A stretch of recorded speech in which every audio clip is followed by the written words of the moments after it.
नाज़ा, मां ज़िंदगियूं बचाइण निकितो आहियां।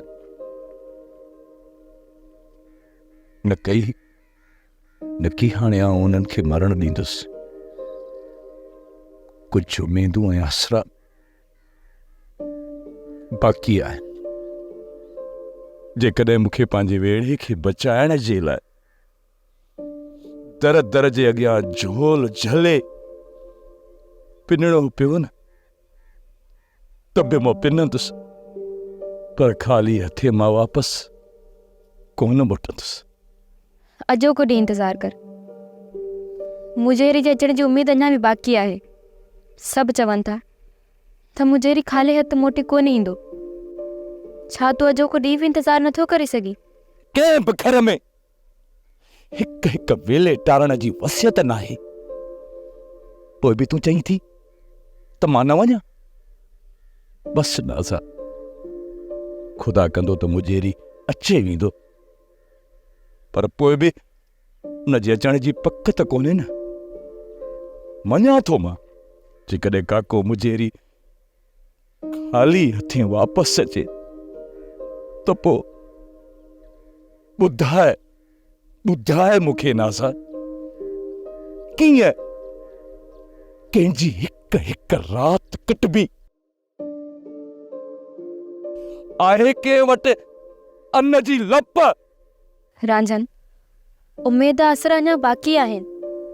छा मुजेरी ख़ाली हथे वापसि अची वेंदो? हू कुझु बि न आणे ॾींदो। एतिरो त आणे ॾींदो जो वेलो टारे सघूं। हू वॾो आहे, हुनजी सोच बि असांखां वॾी आहे। हुनजे अचण जो इंतज़ार त कयूं। पोइ तव्हां ॿई गॾु वेही सलाह कजो। तूं जेकॾहिं हलियो वेंदे त सभिनीनि जी हिमत साथ छॾे ॾींदी। न वञ राजन, असांखे अकेलो करे न वञ। तूं दिलजा कर नाज़ा, मां परे कोन थो वञा। सिज लहण खां अॻु में मां वापसि अची वेंदुसि। मूंखे वञण दे।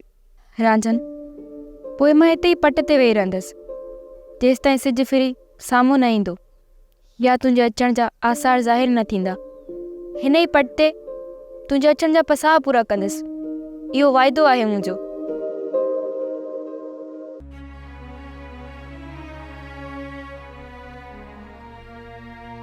काश इन मिल्कियत खे अॻिते खणी वञण जी इजाज़त हुजे हा। पोइ बि गॾु करणु ठहे पियो। पोइ हीअ मिल्कियत कंहिंजे लाइ था गॾु कनि? कंहिंजे लाइ? आख़िर ॿुधायो त हीअ मिल्कियत कंहिंजे लाइ गॾु कई थी वञे? कंहिंजे लाइ? काश इन जो बि जवाबु कंहिं वटि कोन्हे। सभु मरी मिटीअ जो ढेर बणिजी वेंदा। इहा मिटी कमु ईंदी। हीअ मिल्कियत अॼु ताईं न कंहिंखे कमु आई आहे, न ई वरी कॾहिं कंहिंखे कमु ईंदी। ए इंसान, इन मिल्कियत जे पोयां रुकण भॼण छॾे ॾे।